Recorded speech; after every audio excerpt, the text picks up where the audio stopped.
വടക്കാഞ്ചേരിയുടെ രുചിവൈവിധ്യമായ ജനപ്രിയ ഭക്ഷണശാല മദ്രാസ് ഹോട്ടലിന് പുതിയ മുഖം. ആധുനിക രീതിയിൽ നവീകരിച്ച വെജിറ്റേറിയൻ ഭക്ഷണശാല പ്രവർത്തനം ആരംഭിച്ചു. പതിറ്റാണ്ടുകളോളം ജനകീയ ഭക്ഷണശാലയെ നയിച്ച് വിട പറഞ്ഞ PV നാരായണസ്വാമിയുടെ പത്നി സായിബാല നിലവിളക്ക് തെളിയിച്ച് ഉദ്ഘാടനം ചെയ്തു. ഭക്ഷണ വിഭവങ്ങളിലെ രുചിവൈവിധ്യവും മികച്ച സർവീസും മദ്രാസ് ഹോട്ടലിനെ മറ്റുള്ള ഭക്ഷണശാലകളിൽ നിന്ന് എന്നും വേറിട്ടതാക്കി. മദ്രാസ് സ്വാമിയുടെ ജനകീയ മുഖം ഭക്ഷണശാലയുടെ ഖ്യാതി വാനോളമുയർത്തി. വടക്കാഞ്ചേരി നഗരഹൃദയത്തിൽ ഭക്ഷണപ്രേമികളുടെ ഇഷ്ടകേന്ദ്രമായ മദ്രാസ് ഹോട്ടൽ ഇപ്പോൾ രൂപത്തിലും ഭാവത്തിലും അടിമുടി മാറിക്കഴിഞ്ഞു. ഉദ്ഘാടന ചടങ്ങിലേക്ക് നാടൊന്നാകെ ഒഴുകിയെത്തി. പതിറ്റാണ്ടുകളോളം രുചിവൈവിധ്യത്തിന്റെ കയ്യൊപ്പിൽ ജനമനസ്സുകളിൽ ഇടമൊരുക്കാൻ നേതൃത്വം നൽകിയ നാരായണസ്വാമിയെ അനുസ്മരിച്ചാണ് ഏവരും ആശംസാ ഭാഷണങ്ങൾ പൂർത്തിയാക്കിയത്.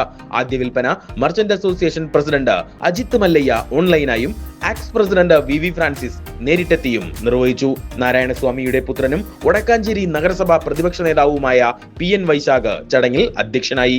വടക്കാഞ്ചേരി നഗരസഭാ chairperson Mini Aravindan, vice chairperson PN Surendran, K Ajith Kumar, Rajendran Arangath, NSS director board അംഗം advocate PS Rishikesh, Vadakkanchery forane വികാരി father Varghese Tharakan, IMA president doctor KA Srinivasan, merchant association ഭാരവാഹി PN ഗോകുലൻ, വിവിധ പൂര കമ്മിറ്റികളെ പ്രതിനിധീകരിച്ച CA ശങ്കരൻകുട്ടി, മുകുന്ദൻ, തുളസി കണ്ണൻ തുടങ്ങിയവരും സംസാരിച്ചു.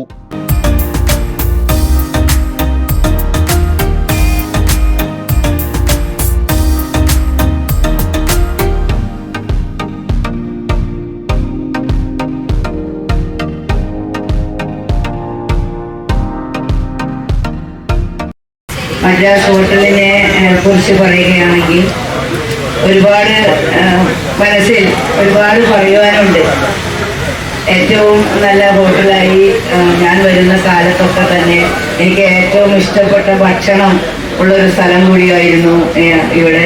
വളരെ നല്ല രീതിയിൽ മറ്റേ സാമ്യവുമായി തന്നെ കൗൺസിലറായപ്പോൾ കുടുംബശ്രീ ഉണ്ടാക്കുന്ന കാര്യത്തിലൊക്കെ തന്നെ വളരെ ഞാനന്ന് കുടുംബശ്രീയുടെ സീരിയസ് ചെയർപേഴ്സൺ ആയിരുന്നു. അപ്പോൾ മറ്റേ സ്വാമിയോട് പഴയകാല ഒരു ബന്ധം കൂടി ഉണ്ട്. അതുപോലെ തന്നെ കൗൺസിലറായപ്പോൾ പോലും അത്തരം രീതിയിലുള്ള പ്രവർത്തനങ്ങൾക്കൊക്കെ നേതൃത്വം വഹിക്കാനും കൂടി എനിക്ക് സാധിച്ചിട്ടുണ്ട്.